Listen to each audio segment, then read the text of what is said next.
Assalamualaikum pendengar setia maupun pendengar baru channel Tun 4G yang dirahmati Allah.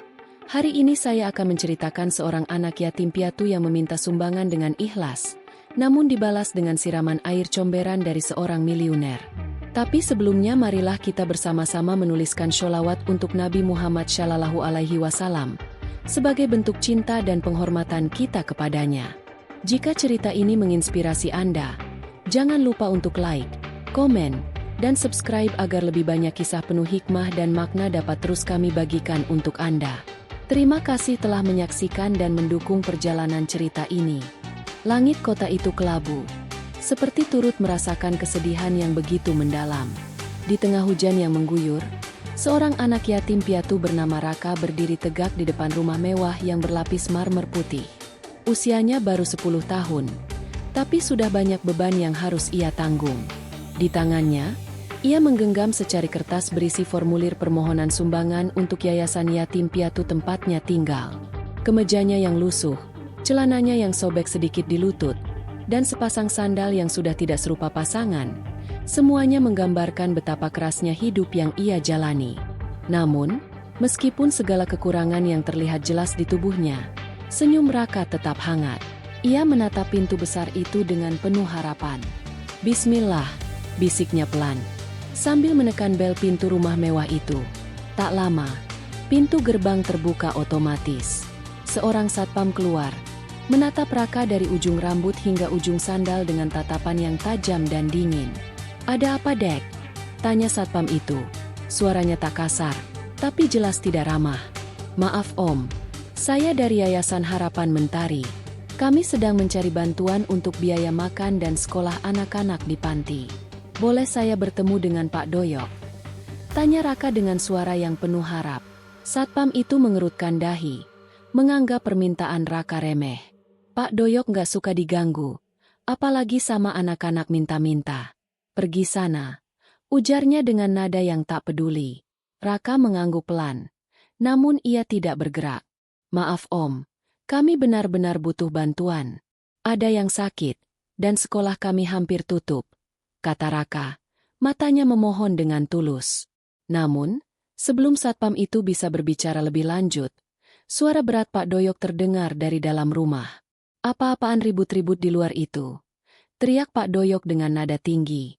Ia keluar dengan mengenakan batik mahal dan celana panjang hitam. Wajahnya masam, seperti tak pernah tahu senyum.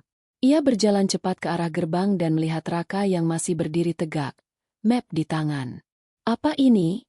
bentaknya kasar, menatap Raka dengan penuh kekesalan. Raka menggenggam map itu dengan erat, mengulurkan map yang berisi surat permohonan bantuan. "Permisi Pak, saya Raka. Kami dari Yayasan Yatim Piatu. Kami sedang mengumpulkan dana untuk teman-teman yang sakit dan untuk sekolah kami," ujarnya dengan penuh harapan. Pak Doyok menatap map itu, lalu menatap wajah Raka sejenak. Dalam sekejap, ia menepis map itu hingga jatuh ke tanah. Tanpa memberi ampun, Pak Doyok menginjaknya dengan kaki, lalu satu tendangan keras mendarat tepat di perut Raka. Bocah itu terjungkal ke tanah.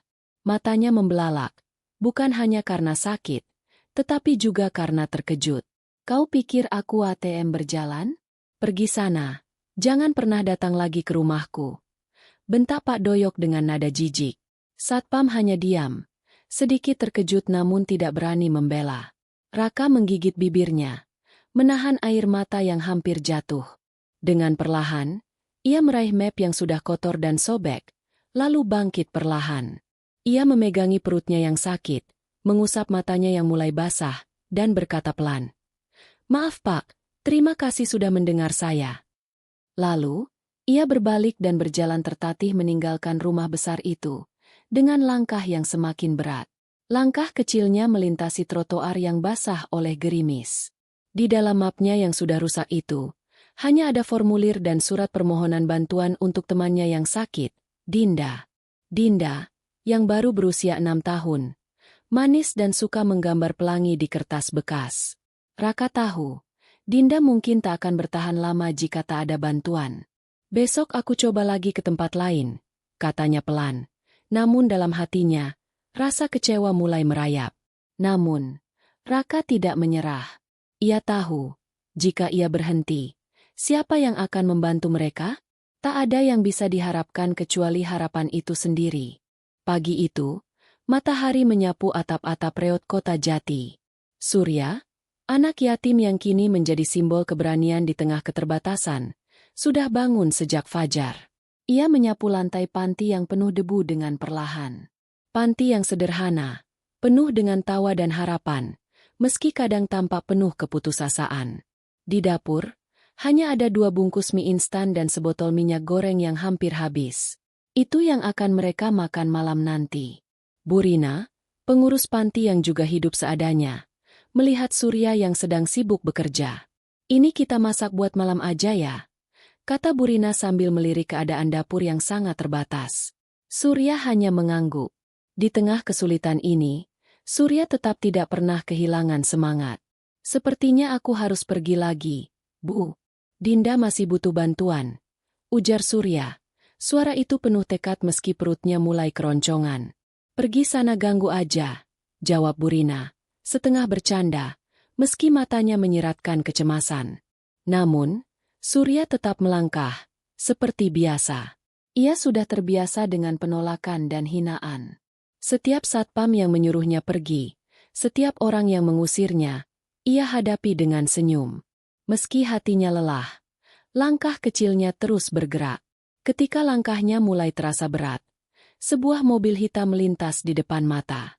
Raka menoleh dan melihat Pak Doyok yang baru saja keluar dari gedung mewahnya, dikawal oleh supir dan ajudannya. Wajah Pak Doyok selalu datar, tanpa ekspresi. Ia baru saja memenangkan tender besar dari pemerintah, yang berarti miliaran rupiah akan mengalir ke rekeningnya. Namun, Raka hanya menunduk. Ia melangkah mendekati Pak Doyok dengan penuh hati-hati. Di tangannya, ada sepotong kue buatan panti. "Maaf Pak, saya nggak maksain, tapi kalau Bapak mau bantu, ini kue buatan panti kami.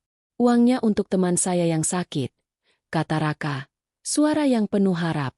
Pak Doyok menoleh, melihat kue itu sekilas. Lalu, tanpa kata, ia meraih kue tersebut, membukanya, mencicipi sedikit, dan kemudian melemparkan kue itu begitu saja ke tanah dengan sikap meremehkan. "Rasanya seperti genteng," ujarnya sambil tertawa sinis.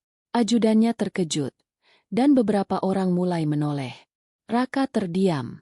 Tangan mungilnya gemetar, tapi ia tidak membalas. Ia hanya memungut kue itu kembali, lalu membungkusnya perlahan. "Maaf Pak, saya akan pergi sekarang," gumamnya pelan, dan tanpa kata lagi, ia berbalik. Namun, langkahnya tidak berhenti. Langkah kecil yang lelah itu terus berjalan, meski tubuhnya hampir tidak mampu lagi menahan rasa sakit akibat hinaan yang datang bertubi-tubi. Tanpa diketahui, tindakan Pak Doyok yang kejam itu akan memicu sesuatu yang tak terduga. Keesokan harinya, pagi itu cerah, meskipun hati Raka terasa penuh beban. Di dalam mapnya yang sudah kotor dan sobek, hanya ada formulir permohonan bantuan untuk temannya yang sakit. Ia terus berjalan, melintasi jalanan yang ramai, berharap akan ada hati yang peduli, meskipun tahu betapa sulitnya mendapatkan bantuan. Namun, rasa lelah dan kecewa tidak menghalanginya untuk terus berjuang. Raka berkeliling ke pasar, ke warung makan, dan ke toko-toko kecil di sepanjang jalan.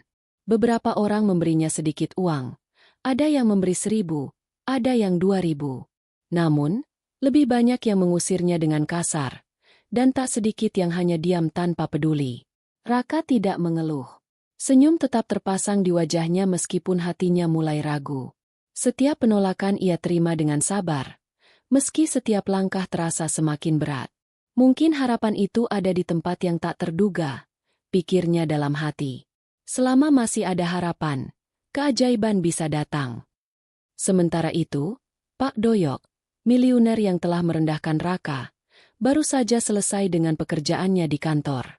Ia keluar dari gedung megahnya dengan wajah datar, melangkah ke mobil hitamnya yang mewah, dikawal oleh ajudannya. Ia merasa dirinya tak terkalahkan. Baru saja memenangkan tender besar dari pemerintah, dan uang miliaran rupiah akan segera mengalir ke rekeningnya. Namun, dunia kadang memberi kejutan yang tak terduga. Beberapa hari setelah kejadian itu, tepatnya pada malam yang penuh hujan, sebuah amplop coklat tiba-tiba muncul di depan pintu panti asuhan Raka. Tanpa nama pengirim, amplop itu penuh dengan misteri. Surya yang sedang duduk bersama Burina, pengurus panti, langsung membuka amplop itu dengan hati berdebar. Di dalamnya, ada secari kertas dengan tulisan tangan yang rapi. Untuk pengobatan Dinda, begitu tulisan itu, disertai dengan uang sebesar Rp100.000. Namun, tak ada nama pengirim, hanya sebuah kalimat singkat yang membuat Surya terkejut. Aku nggak tahu kenapa aku melakukan ini, tapi ini buat anak itu, bukan buat kamu. Jangan pernah suruh dia ke rumahku lagi. Surya terdiam. Ia tahu persis siapa yang bisa melakukan sesuatu sekejam itu, meski tak mau mengakuinya. Itu adalah tangan yang menyiramkan air comberan ke tubuhnya. Itu adalah tangan Pak Doyok. Tapi mengapa Pak Doyok mengirimkan uang itu? Apa maksud dibalik tindakan yang tampaknya penuh kebencian? Keajaiban apa yang akan muncul setelah tindakan itu? Raka berdiri di depan panti asuhan, menatap langit yang masih mendung. Hatinya penuh dengan pertanyaan, namun ia tidak membiarkan rasa putus asa menguasainya. Ia tahu satu hal, ia harus terus berjuang, karena harapan itu selalu ada, meskipun datang dari tempat yang tak terduga.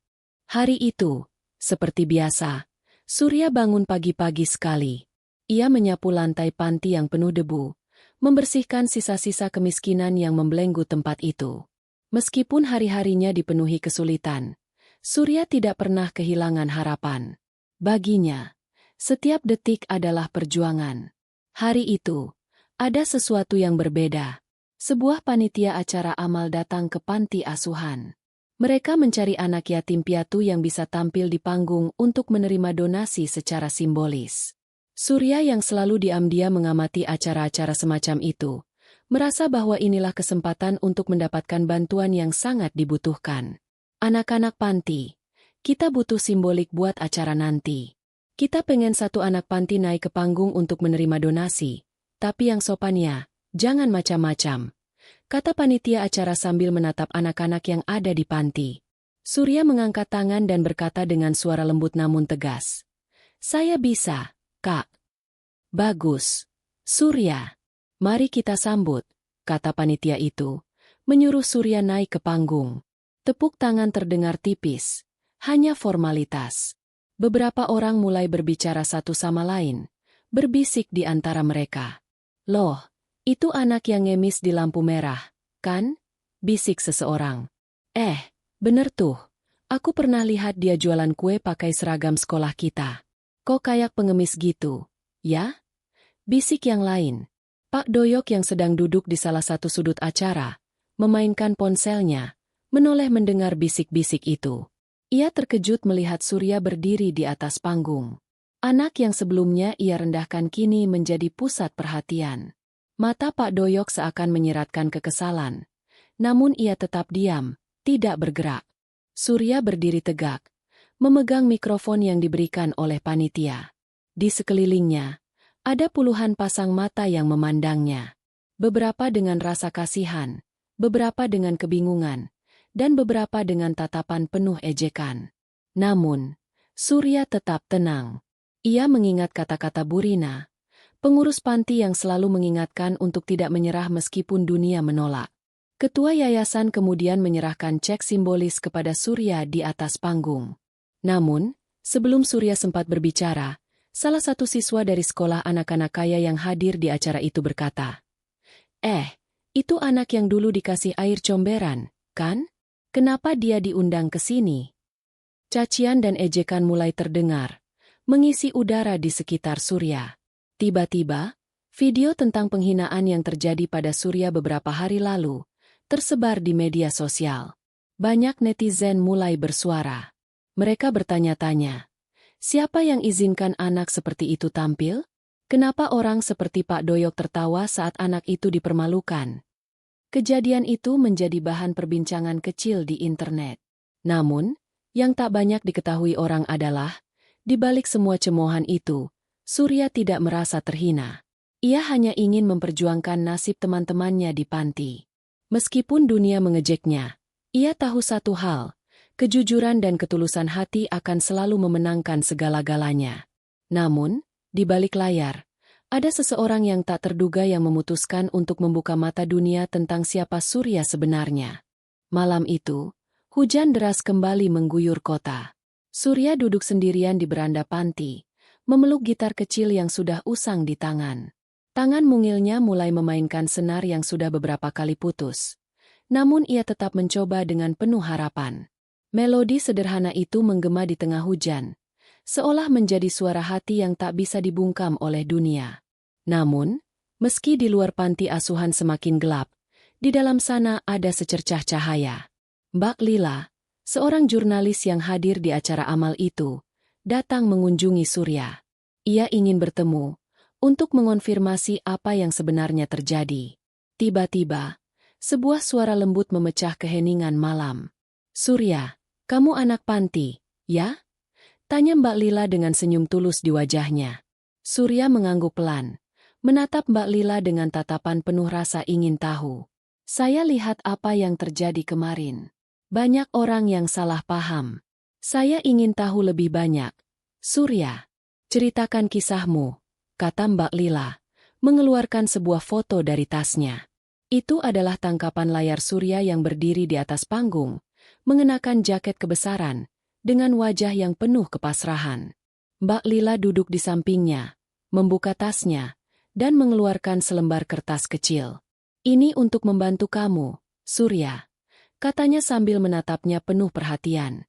"Saya ingin membantu kamu membersihkan nama kamu, dan saya akan ceritakan kepada dunia siapa kamu sebenarnya." Di sisi lain, Pak Doyok, yang merasa terancam oleh sorotan media, mulai khawatir. Ia mencoba untuk menjaga citra dirinya dengan segala cara. Video klarifikasi pun dirilis. "Saya sangat peduli dengan anak yatim," katanya dengan senyum palsu di depan kamera. "Saya tidak tahu kalau anak itu dipermalukan. Kalau saya tahu, saya pasti akan bantu." Namun, netizen yang sudah mengetahui kejadian sebenarnya, tak begitu mudah percaya. Beberapa percaya, namun sebagian besar semakin marah. Mereka merasakan bahwa klarifikasi Pak Doyok hanyalah sebuah kedok untuk menutupi aibnya. Video itu justru semakin memperburuk citranya. Di balik layar, Mbak Lila semakin dekat dengan kebenaran. Ia tahu ada sesuatu yang lebih dalam yang harus diungkapkan. Ia memutuskan untuk menemui Pak Doyok secara langsung. Namun, ketika ia sampai di kantor Pak Doyok, ia tidak diterima. "Keluar kamu dari sini, mau cari viral," bentak Pak Doyok. Wajahnya mulai terlihat tegang. Mbak Lila tetap tenang. "Saya cuma mau tanya satu hal. Kenapa Bapak tertawa waktu Surya dipermalukan?" tanyanya dengan tatapan tajam. Pak Doyok menatapnya dengan marah. "Karena anak seperti itu memang pantas di bawah," jawabnya dengan dingin, sebelum membalikan badan dan meninggalkan Mbak Lila yang terdiam. Namun, Mbak Lila tidak menyerah. Ia tahu bahwa kebenaran harus dibongkar. Ia mulai menyelidiki lebih dalam, mengumpulkan bukti-bukti, dan mendapatkan informasi yang tak terduga. Kisah ini baru dimulai, dan Surya, meskipun dihina dan direndahkan, mulai menyadari bahwa kejujuran dan keberanian bisa mengubah segalanya. Dunia yang penuh kebohongan dan ketidakadilan mulai menunjukkan retaknya, dan keajaiban yang tak terduga mulai menghampiri. Beberapa hari setelah pertemuan Mbak Lila dengan Pak Doyok, berita tentang Surya dan perlakuan yang ia terima mulai tersebar lebih luas. Meski banyak yang mencibir dan merendahkan Surya, ada juga banyak orang yang mulai tergerak hatinya. Mereka menyaksikan bagaimana seorang anak yatim piatu yang tertindas bisa tetap tegar meski dunia mengabaikan keberadaannya. Di sisi lain, Pak Doyok yang merasa terpojok mulai cemas. Ia tahu bahwa semakin banyak orang yang mulai meragukan tindakannya. Surat-surat yang disiapkan Mbak Lila dengan bukti-bukti yang jelas mulai menjadi ancaman nyata baginya. Berita tentang perlakuan kasar Pak Doyok terhadap Surya di media sosial semakin banyak dibicarakan. Akhirnya, ia merasa tidak bisa bersembunyi lagi. Sementara itu, Surya masih menjalani kehidupan sederhana di panti. Tidak ada yang berubah dari rutinitas harian mereka. Pagi-pagi sekali, Surya bangun untuk menyapu lantai panti yang penuh debu. "Bu Rina, Pengurus panti yang sudah seperti ibu baginya, selalu memberikan semangat dan mengingatkan untuk tetap sabar dan ikhlas meski hidup penuh kesulitan. Meskipun dapur panti hanya berisi mie instan dan minyak goreng yang hampir habis, semangat mereka tak pernah padam. Pada suatu pagi yang cerah, Surya keluar dari panti dan berjalan menuju pasar untuk mencari sumbangan lagi. Meski perutnya mulai keroncongan, ia tidak berhenti berusaha. Namun, kali ini, ada yang berbeda. Beberapa orang yang dulu menolaknya mulai mendekat dan memberi sedikit uang. Bahkan ada yang mengajak Surya berbicara lebih lama. "Tunggu, anak kecil. Kamu yang kemarin di acara amal itu, kan?" Tanya seorang ibu dengan wajah penuh belas kasih. "Kami dengar cerita kamu, dan kami ingin membantu. Ini, untuk kamu," kata ibu itu sambil memberikan beberapa lembar uang. "Semoga ini bisa sedikit membantu." Kata-kata itu seperti angin segar yang menyentuh hati Surya. Ia menerima uang itu dengan senyum, meskipun ia tahu itu tidak cukup untuk biaya pengobatan Dinda. Namun, harapan itu mulai tumbuh lagi, di tengah segala kesulitan. Di luar sana, ada perubahan yang mulai terasa. Dukungan datang dari berbagai penjuru, dan panti asuhan Surya mulai mendapat perhatian dari masyarakat luas. Tidak hanya dari kalangan atas, tetapi juga dari orang-orang biasa yang merasa tergerak untuk membantu. Mereka mengirimkan makanan, uang, dan bahkan menawarkan bantuan untuk memperbaiki fasilitas panti. Namun, meskipun ada sedikit cahaya di ujung terowongan, Pak Doyok tidak bisa tidur dengan tenang. Ia merasa dunia mulai menilai dirinya dengan cara yang sangat berbeda. Citra dirinya yang dulu sempurna mulai runtuh, dan kini ia terjebak dalam kebohongan yang selama ini ia bangun. Sementara itu, Mbak Lila yang sudah mengumpulkan semua bukti tentang kecurangan Pak Doyok, siap mengungkapkan semuanya. Ia tahu, ini adalah saat yang tepat untuk membongkar kebohongan besar yang selama ini disembunyikan. Dengan bantuan dari para relawan dan media yang peduli, Surya dan panti asuhannya akan mendapatkan keadilan yang mereka layak terima. Namun, ada sesuatu yang lebih besar yang sedang menunggu.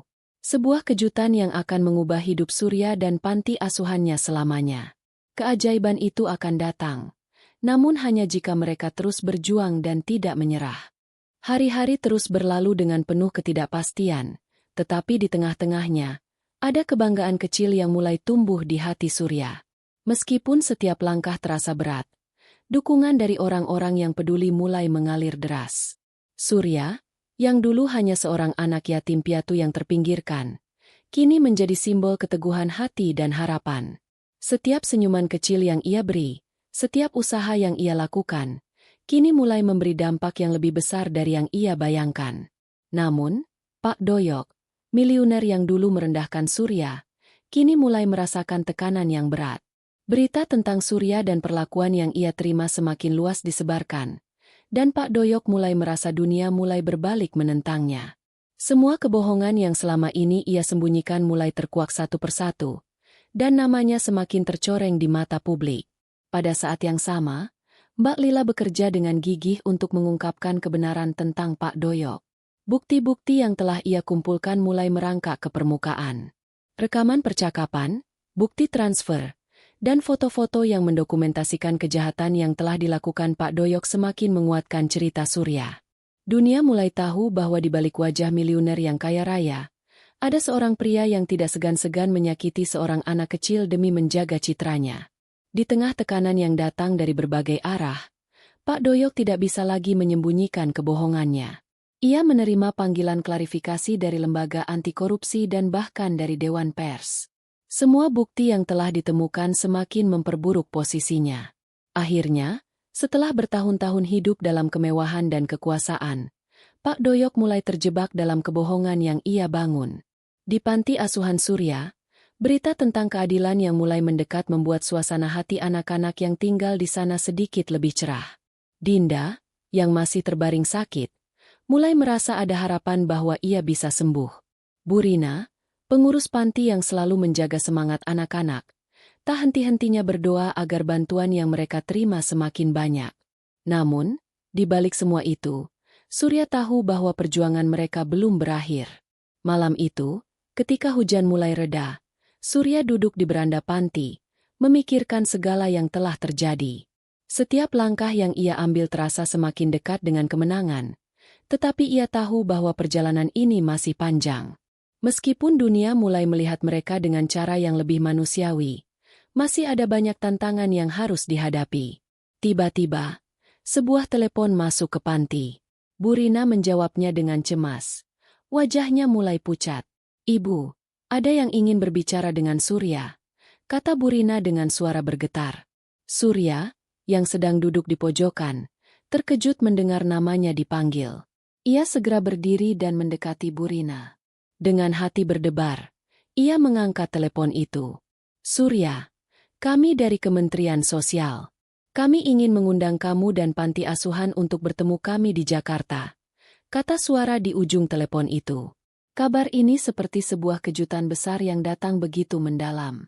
Apa yang akan terjadi selanjutnya? Surya tidak tahu, namun satu hal yang ia yakini, kebenaran telah mulai muncul ke permukaan, dan ia akan terus berjuang demi keadilan untuk dirinya dan teman-temannya. Keberanian Surya tidak pernah padam meskipun segala rintangan datang tanpa henti. Kabar dari Kementerian Sosial itu mengguncang panti asuhan. Surya, Bu Rina, dan beberapa anak panti yang bisa dibawa, mempersiapkan perjalanan menuju Jakarta. Hati Surya berdebar kencang. Tapi di balik kecemasannya, ia merasa ada sesuatu yang lebih besar sedang menunggu. Akankah ini menjadi titik balik hidup mereka? Di Jakarta, mereka disambut oleh pejabat Kementerian Sosial yang sudah mendengar tentang perjuangan panti asuhan Surya. Setelah bertahun-tahun hidup dengan pengabaian, Surya kini mendapatkan perhatian yang sangat besar. Pejabat-pejabat itu tidak hanya mendengarkan cerita Surya, mereka juga melihat bukti-bukti yang telah dikumpulkan oleh Mbak Lila dan tim media yang peduli dengan keadilan untuk anak-anak panti asuhan. Ketika Surya dan Bu Rina memasuki ruangan di Kementerian Sosial, suasana penuh harap menggantung di udara. Pejabat yang memimpin pertemuan itu membuka fail besar yang berisi dokumen bukti dan laporan tentang Pak Doyok. "Kami mendengar tentang kisah Anda, Surya. Kami tidak bisa membiarkan ketidakadilan ini terus berlanjut," kata salah satu pejabat itu dengan tegas. Surya yang biasanya pendiam, kini merasa ada dorongan untuk berbicara. "Kami hanya ingin keadilan, Pak. Kami hanya ingin teman-teman saya di panti bisa hidup dengan layak. Dinda, teman saya yang sakit, masih membutuhkan bantuan, dan kami tidak punya apa-apa lagi," kata Surya dengan suara pelan, namun penuh emosi. Bu Rina di sampingnya hanya bisa mengangguk, mencoba menahan air mata. Hari itu, perasaan mereka campur aduk, antara harapan dan cemas. Apa yang akan terjadi selanjutnya? Apakah mereka benar-benar bisa mendapatkan bantuan yang mereka perlukan? Tepat saat itu, mereka menerima kabar bahwa lembaga anti korupsi juga telah menyelidiki Pak Doyok lebih dalam. Semua bukti yang dikumpulkan mengarah pada satu kesimpulan yang tidak bisa dibantah. Pak Doyok terlibat dalam praktik kecurangan dan penyelewengan dana yang seharusnya digunakan untuk kebaikan masyarakat. Keputusan penting pun diambil oleh Kementerian Sosial. Panti asuhan Surya akan mendapatkan dukungan penuh, tidak hanya dalam bentuk uang, tetapi juga pendidikan dan pelatihan untuk pengelola panti. Sebuah langkah besar menuju masa depan yang lebih baik bagi Surya dan teman-temannya. Namun, keputusan ini tidak datang tanpa perjuangan. Bu Rina merasa gugup, tidak yakin apa yang akan terjadi setelah pertemuan itu. Mereka hanya bisa berdoa dan berharap bahwa keadilan akan membawa kebaikan bagi panti asuhan mereka. Surya yang selalu tenang, kini merasa ada beban yang lebih ringan di bahunya. Meskipun banyak hal yang masih harus dihadapi, ia merasa bahwa perjuangannya bersama teman-temannya akhirnya membuahkan hasil yang nyata. Namun, meskipun segala hal tampak akan berubah menuju kebaikan, Pak Doyok yang merasa terancam tetap tidak tinggal diam. Ia tahu bahwa segala kebohongan yang telah ia bangun sedang terbongkar, dan ia mulai terpojok oleh kebenaran yang tak bisa lagi disembunyikan. Setelah pertemuan dengan Kementerian Sosial, Surya dan Bu Rina kembali ke panti asuhan dengan hati penuh harapan. Mereka tak lagi merasa sendirian, karena ada banyak orang yang kini peduli dengan perjuangan mereka. Bantuan yang datang, meskipun tak langsung besar, mulai memberikan mereka kekuatan baru. Surya merasakan bahwa perjuangan panjangnya telah membuahkan hasil, meskipun ini baru permulaan. Namun, di sisi lain, Pak Doyok tidak tinggal diam.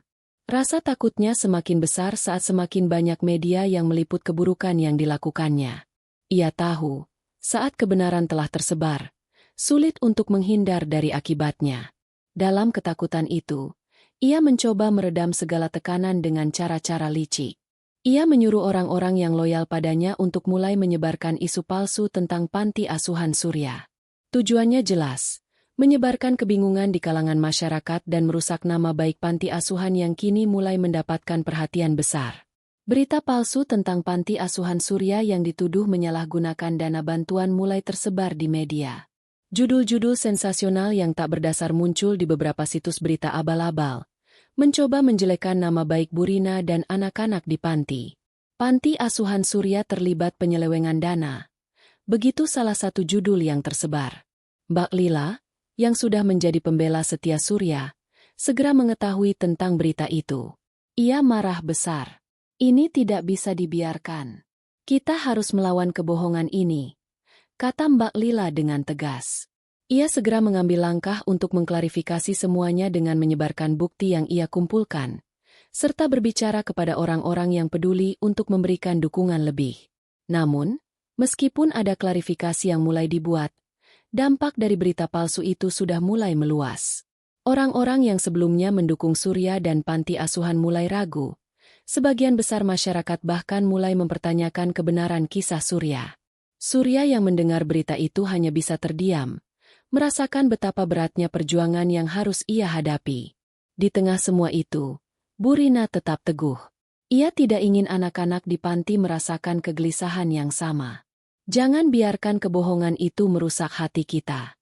Kita harus terus berjuang untuk kebenaran, kata Bu Rina dengan penuh keyakinan.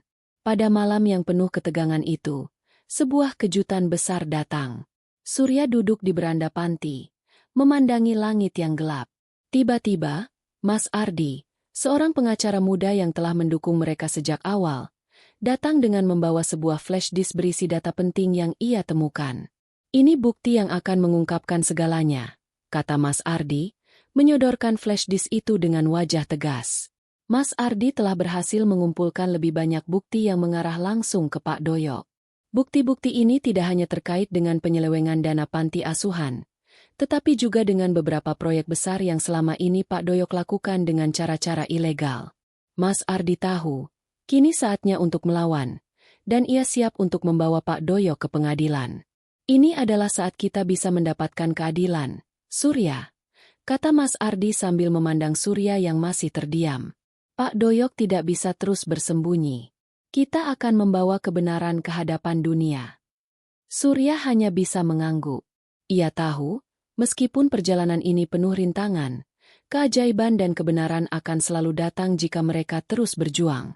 Kini, dengan bukti yang ada, mereka tidak hanya akan memperjuangkan hak mereka, tetapi juga memastikan bahwa orang-orang seperti Pak Doyok tidak bisa terus merusak dunia dengan kebohongan dan kekuasaan mereka. Akhirnya, tiba saat yang ditunggu-tunggu. Dengan bukti yang sudah dipegang di tangan, Mas Ardi dan Surya, bersama Bu Rina dan tim yang peduli, membawa perlawanan mereka ke pengadilan. Setiap langkah yang mereka ambil menuju gedung pengadilan terasa begitu berat, namun juga penuh harapan. Surya, meskipun tubuhnya masih kecil, hatinya kini penuh dengan keberanian yang tak terbendung. Pak Doyok, yang dulu merasa tak terkalahkan dengan kekayaan dan kekuasaannya, kini duduk dengan cemas di ruang sidang. Ia tak lagi bisa melarikan diri dari kenyataan. Mata tajam hakim menatapnya, memandangi bukti-bukti yang telah mengungkapkan segala kebusukan yang selama ini ia sembunyikan. Keterangannya yang dingin dan penuh kebohongan tak lagi bisa menutupi tindakan jahat yang telah ia lakukan. Pak Doyok, suara hakim menggema di ruang sidang. Apa yang Anda lakukan terhadap anak-anak ini, kepada Surya, dan kepada masyarakat, adalah sebuah kejahatan yang tak termaafkan. Anda telah menggunakan kekuasaan dan kekayaan Anda untuk menindas mereka yang lemah. Kami tidak akan membiarkan hal ini terus berlanjut. Pak Doyok terlihat terkejut. Matanya mulai berkaca-kaca. Tangan-tangannya gemetar saat ia mencoba untuk berbicara, namun suaranya tersekat di tenggorokan. Ia tahu, Semuanya telah berakhir. Kebohongan yang ia bangun selama bertahun-tahun akhirnya terbongkar. Di hadapan Surya yang dulu ia rendahkan, ia kini harus menanggung konsekuensi dari perbuatannya. Namun, di luar pengadilan, berita tentang Surya dan perjuangannya mulai menyebar dengan cepat. Media meliputnya, masyarakat mulai memandangnya dengan hormat. Surya, yang dulu dipandang sebelah mata, kini menjadi simbol keberanian dan harapan bagi banyak orang. Bahkan mereka yang dulu mengejeknya, mulai menyadari kesalahan mereka. Di panti asuhan, kehidupan mulai berubah. Bantuan mengalir deras, tidak hanya dari mereka yang kaya, tetapi juga dari rakyat kecil yang peduli. Anak-anak di panti mulai merasakan kehangatan dari dunia luar, dunia yang selama ini mereka abaikan. Dinda, yang dulu hampir kehilangan harapan, kini mulai sembuh berkat pengobatan yang didapat. Surya, yang kini bisa merasakan kebahagiaan bersama teman-temannya, tidak pernah merasa sendirian lagi. Pada malam hari, Surya berdiri di depan panti, menatap langit yang kini terlihat cerah setelah hujan reda. Ia mengangkat tangan ke langit, seolah mengucapkan terima kasih kepada Allah atas segala perjuangan yang telah membawanya ke titik ini. Meskipun hidupnya penuh dengan tantangan, ia tahu bahwa kebenaran dan kejujuran akan selalu mengalahkan kebohongan dan ketidakadilan. Dengan senyum di wajahnya, Surya berjalan kembali ke dalam panti, ditemani oleh teman-temannya yang kini penuh harapan. "Kita berhasil," katanya dengan lembut. "Kita berhasil karena kita tidak pernah menyerah." Dan malam itu, di bawah cahaya rembulan yang terang, panti asuhan Surya merayakan kemenangan mereka. Tak ada lagi rasa takut, tak ada lagi rasa putus asa. Hanya ada kebahagiaan, persaudaraan, dan keajaiban yang tak terduga. Mereka semua tahu, selama ada kebenaran dan cinta, dunia akan selalu memberi jalan bagi mereka yang berani untuk bertahan. Hikmah dari cerita ini. Dalam kisah Surya, kita belajar bahwa meskipun hidup penuh dengan tantangan dan ketidakadilan, selama kita tetap berpegang pada kebenaran dan ketulusan hati, Allah akan senantiasa memberi jalan bagi kita. Bahkan jika dunia menindas dan merendahkan, keadilan pada akhirnya akan menang. Sesungguhnya Allah tidak akan mengubah nasib suatu kaum kecuali kaum itu sendiri yang mengubah apa yang ada pada diri mereka. Quran Surat Ar-Ra'd 11. Ayat ini mengajarkan kita bahwa perubahan besar dimulai dari diri kita. Jika kita berjuang dengan ikhlas dan sabar, Allah akan membuka jalan yang terbaik bagi kita. Kisah Surya mengingatkan kita untuk terus berjuang, tidak menyerah pada keadaan, dan selalu percaya bahwa kebaikan akan menang pada akhirnya. Pernyataan, cerita ini adalah fiktif, meskipun disusun dengan sangat mirip dengan kenyataan. Tujuannya adalah untuk mengambil hikmah dan pelajaran yang bisa kita ambil dari kisah-kisah kehidupan nyata. Semoga cerita ini dapat memberikan inspirasi dan motivasi bagi kita semua. Terima kasih sudah menyaksikan cerita ini. Jika Anda merasa terinspirasi dan senang dengan cerita ini, jangan lupa untuk meninggalkan komentar, like, dan subscribe ke channel ini. Dukungan Anda sangat berarti untuk terus menyebarkan kebaikan dan inspirasi. Semoga kita semua selalu diberi kekuatan untuk terus berjuang, tak peduli betapa besar rintangan yang datang.